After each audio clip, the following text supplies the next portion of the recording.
है कि एक एक चीज को लेके चलते हैं। अगर ऐसे आपको समझ में नहीं आएगी भाई कौन कौन सी चीजें, अगर पौधा जो है उसको 18 पोषक तत्व चाहिए तो हवा से ले लेता है कुछ, तो बाकी जो चाहिए वो हम जो दे रहे हैं उनमें से क्या देते हैं। सबसे पहला आप डीएपी को लेते हैं, यानी डीएपी यानी फास्फोरस और नाइट्रोजन। अब फास्फोरस क्यों जरूरी है? फास्फोरस जरूरी है पौधे की सबसे पहला तो जनरेशन के लिए, उगाव के लिए, उसके बाद आता है उनकी रूट डेवलपमेंट के, उनकी जड़ों का विकास करने के लिए। जब से विकास होगी उसके बाद ही पौधा ऊपर बढ़ेगा, परिवार होगी, पौधा होगा। अगर ये हमने डीएपी नहीं डाली या हमारे जमीन के अंदर हमने डाली भी है और फिर भी प्लांट को नहीं मिल रही है, उसके तो 2-3 कारण हो सकते हैं। जमीन में बहुत ज्यादा नमक होना, एसिडिक होना, या उसको ठीक से नहीं मिल पाना, उसके अंदर ऑर्गेनिक कार्बन कम होना या बैक्टीरिया कम होना, ये एक मेजर कारण हो सकते हैं। लेकिन अगर नहीं होती है तो उसमें कमी के बाद लक्षण क्या है, क्या दिखेंगे कि हम डीएपी डालने के बाद भी पौधा कमजोर दिख रहा है या बढ़वार नहीं हुई है। उसका कारण है कि पौधे की सबसे पुरानी पत्ती है, सबसे पुरानी पत्ती वो लाल होनी शुरू हो जाएगी किनारे से। सबसे पुरानी पत्ती, चाहे पौधा छोटा भी है, उसकी जो टहनी है, मतलब जो मेन शाखा है वो कमजोर होगी, पत्ते भी ज्यादा बड़े नहीं होंगे। तो ये पहला लक्षण है अगर फास्फोरस की कमी है तो। फास्फोरस की कमी के लिए डीएपी अगर हमने डाल दी और उसके बाद 20 दिन 25 दिन बाद बारिश ज्यादा हो गई, जितना न्यूट्रिशन से वो नीचे चला गया और प्लांट्स को नहीं मिल पा रहा है, उसके बाद आप डीएपी डालने का तो कोई विकल्प ही नहीं है। फिर तो आपके पास जो गवर्नमेंट ने दिया है कि नैनो डीएपी, वही आप प्रयोग करेंगे, उसी से आपका एक समाधान है। या फिर कोई कंपनी जो फास्फोरस इंडस्ट्रीज को प्रोडक्ट लिक्विड में दे रही है, वो चीजें उसका सोल्यूशन है। नहीं तो अदरवाइज फिर डीएपी के जब कमी रहेगी तो लास्ट तक वो कमी रहती रहती। नेक्स्ट उसके अगला जो पोषक तत्व आता है नाइट्रोजन। वो नाइट्रोजन को हम यूरिया के माध्यम से देते हैं। नाइट्रोजन अगर नहीं है तो पौधे की जो है ग्रोथ अच्छी नहीं होगी, भोजन अच्छे से नहीं बनेगा, और तीसरा क्या है, फुटाव वगैरह भी नहीं होगा। अगर ये नाइट्रोजन की कमी है प्लांट में तो उसके लक्षण क्या है? उसमें भी वही है, जो सबसे पुरानी पत्ती है वही पीली, सबसे पहले पीली होगी। इसमें भी दो चीजें देखने को हैं। अभी जैसे गेहूं के अंदर पत्तियां पीली तो रखी हैं लेकिन ऊपर से सूख गई हैं। अगर ये है सूखी हुई है पत्तियां, अगर टॉप में से आगे से सूख जाती है तो वो नाइट्रोजन की कमी नहीं है, वो इसका मतलब आपके जड़ के अंदर फंगस है। अगर नाइट्रोजन की कमी है तो पत्ती पीली रहेगी और टॉप में से नहीं सूखेगी, सबसे नीचे से सूखना शुरू होगा। तो इसका ये चीजें आपको ध्यान में रखनी है। अगर नाइट्रोजन की वजह से तो नाइट्रोजन का यूज करें। पहला पानी में तो नाइट्रोजन आपको यूरिया दे ही दें, उसके बाद आपका नैनो यूरिया आपका प्रयोग करें तो ज्यादा अच्छे रिजल्ट है। या फिर किसी भी कंपनी के भी लिक्विड में जिसमें ऑर्गेनिक नाइट्रोजन या नाइट्रोजन लिक्विड में अगर 5 से 6% या 2 से 3%, 4 से 5%, किसी में भी ऑर्गेनिक नाइट्रोजन, ऑर्गेनिक कार्बन अगर किसी लिक्विड में है तो वो आप स्प्रे करें, उसके भी आपको अच्छे परिणाम आपको मिल जाएंगे। तीसरा पोषक तत्व तो है पोटास, जो बहुत ही महत्वपूर्ण है। पोटास और नाइट्रोजन दोनों जमीन के अंदर एक तुलनात्मक रेशियो में होने चाहिए। हम सोचते हैं कि हमने पोटास डाल दी, पिछली क्रॉप में डाली थी, इस बार डालने की जरूरत नहीं है, ये नहीं है। या तो हम अपनी भूमि की इसकी मिट्टी की जांच करें, तब पता चले कि पोटासियम की क्या कमी है, या फिर हम खुद इतना कैपेबल हों, इतने हम सीख जाए, समझ जाए कि पोटास की कमी होगा तो हम उसके लक्षण क्या है। पोटास की कमी होगी तो सबसे पहला कि आपकी पत्ती जो है वो हार्ड हो जाएगी, पत्ती छोटी रहेगी और हार्ड हो जाएंगे, मतलब ऐसे करेंगे तो कड़ची बोलेंगे, आवाज करेंगे, जो कोई प्लांट हो। दूसरा जो सबसे पुरानी पत्ती है वो आपका किनारे सबसे पहले ब्लैक होने शुरू हो जाएंगे, काले काले ब्राउन से। एक तो सूखना, सूखते नहीं है, उसमें रंग चेंज हो जाएगा पत्तियों का। तो इसका मतलब समझिए पत्तियां छोटी कड़क हो जाएंगी और बढ़वार नहीं होगी इसकी प्लांट्स के अच्छे से। अगर हमने उस चीज में परवाह नहीं मारी, चलो भाई चलने दो, तो जब फसल आएगी उस समय चाहे वो दाना है तो दाना छोटा रहेगा, उसकी चमक नहीं होगी। अगर सब्जी है तो सब्जी की फ्रूट की क्वालिटी, यानी सब्जी है उसका साइज छोटा रहेगा, चमक नहीं होगी, और उसकी सेल्फ लाइफ का मतलब है कि अगर हमने उसको छोड़ के अपने नेचुरल वातावरण में छोड़ दिया तो वो बहुत दिनों तक लंबी नहीं चलेगी, यानी बहुत दिनों में जल्दी वो सड़ जाएगी। तो इसको बोलते हैं सेल्फ लाइफ, खुद की उसके जीवन चक्कर, बिना फ्रीज के, बिना मतलब नेचुरल वातावरण में। ये दो इम्पोर्टेंट बात है। और पोटास अगर नहीं है तो नाइट्रोजन आपने यूरिया ज्यादा डाल दी तो सिर्फ ग्रोथ कर जाएगा और आपका फ्रूट की क्वालिटी अच्छी नहीं होगी। अगर आपने नाइट्रोजन ज़्यादा नहीं डाली है और पोटाश आपके ज़मीन में ज़्यादा है तो पोटाश में क्या होगा, एकदम से फ्लोरिंग फूल तो आएगा लेकिन उसकी क्वांटिटी कम होगी। ऐसे चाहे ज़्यादा आए लेकिन उसकी क्वांटिटी कम रहेगी, ग्रोथ भी अच्छी नहीं हो पाएगी। तो यानी नाइट्रोजन और पोटाश दोनों चीज़ें बहुत ज़रूरी हैं तुलनात्मक रेशियो में।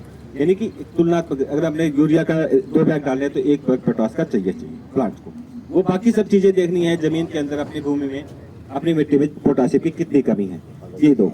तीसरा आता है जिंक, जो विशेष तौर पर इन तीनों चारों चीज़ों के बारे में तो सब जानते हैं कि जिंक भी बहुत इंपॉर्टेंट पोषक तत्व है और इसका जो रोल है, इसका मुख्य जो काम है, वो जितना भी पोषक तत्व हमने डाला है, डीएपी डाली, यूरिया डाली, पोटाश डाली, आप बोरोन डाला, कैल्शियम डाला, जो जमीन में भी है, ये जो जमीन में है या जो हमने डाला, उन सभी को ग्रहण करने के लिए, करवाने के लिए जिंक का एक महत्वपूर्ण रोल है।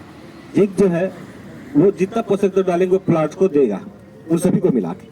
अगर जिंक की कमी है भाई देवे, तो जिंक की कमी में क्या हो रहा है, पत्ता ऊपर से, सबसे ऊपर से जो पत्ता है वो पीला पड़ना या दूसरा तीसरा पत्ता जो है वो पीला पड़ना शुरू हो जाएगा, हल्का सा पीला पत्ता, या उसमें स्पॉट पड़ने शुरू हो जाएंगे। उसके बाद वो ब्लैकिश भी हो जाएगा, कुछ एक प्लांट में ब्लैकिश हो जाएगा, कुछ एक में पीला हो जाएगा, ये दूसरे उसकी ग्रोथ नहीं होगी।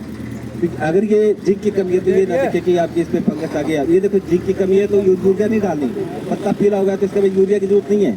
पत्ता अगर पुराना पत्ता पीला है तो नाइट्रोजन की कमी है, अगर ऊपर से पत्ता पीले हो रहे हैं तो इसमें नाइट्रोजन की कमी नहीं है, उसके जिंक की कमी है। अगर इसी में एक उसी के साथ साथ एक बात और ऐड कर देता हूँ, अगर मान ली पूरा ही पत्ता पूरा ही हल्का सा पीला दिख रहा है, हल्का सा पीला दिख रहा है पूरी फसल, तो इसका अंदर आपके कैल्शियम की कमी, तो उसमें आपको अगर हल्का सा दिख रहा है, हल्का सा पीला दिख रहा है, इसका मतलब आपके प्लांट में कैल्शियम की कमी है।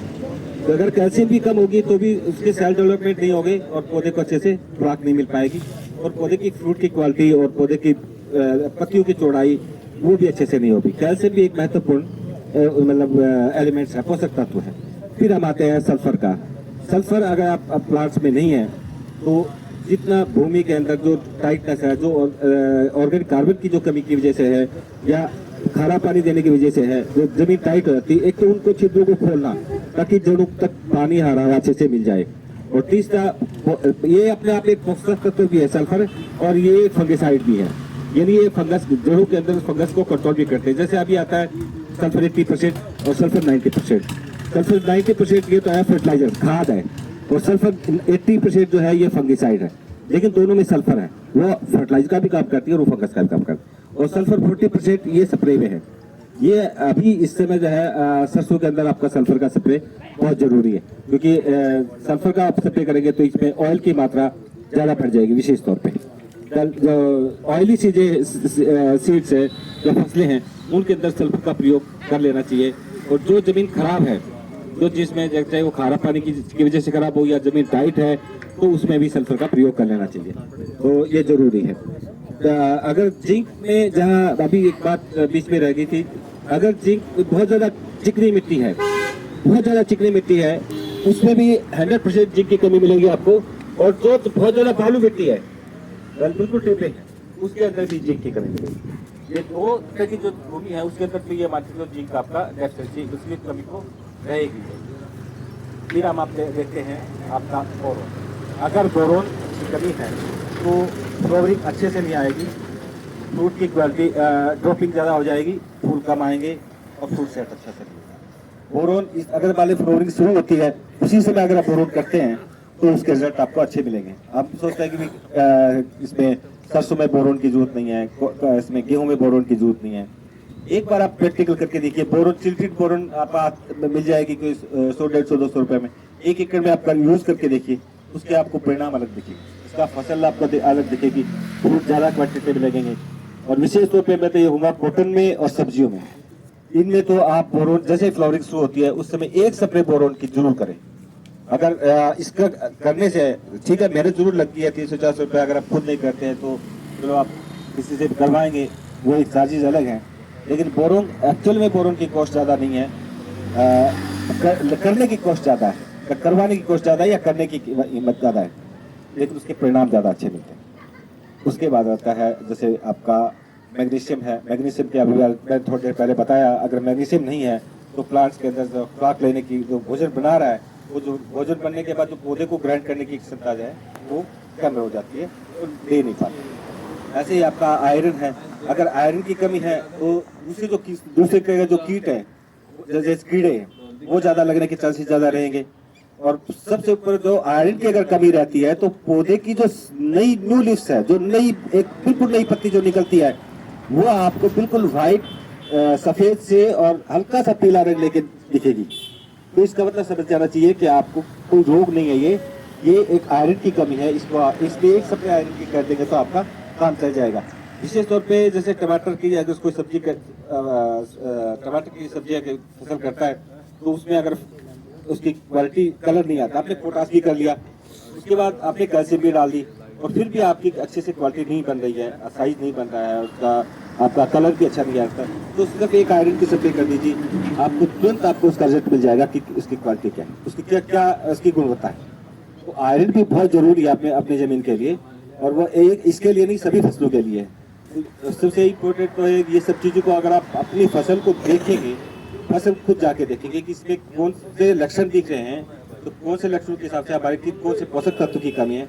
अगर हम पोषक तत्व की पूरा करते हैं तो हमें जो इंसेक्टिसाइड और फंगिसाइड कम ही डालना पड़ेगा, और आपका जो है कीड़े का या इंसेक्ट का ये इसका प्रभाव कम रहेगा। फिर अगर हम देख लेते हैं कि मोलिब्डेनम, विशेष तौर पर मोलिब्डेनम की बहुत ज़्यादा दूध नहीं होती है, लेकिन सिर्फ और कॉटन में एक चीज़ देखने को मिलती है, आपने पूरी खुराक डाली, urea, DAP, potash, zinc, calcium, magnesium सब कुछ डाल दिया, आपकी बहुत अच्छी ग्रोथ करी है, कोई बीमारी नहीं है, कोई इंसेक्ट नहीं लगा हुआ।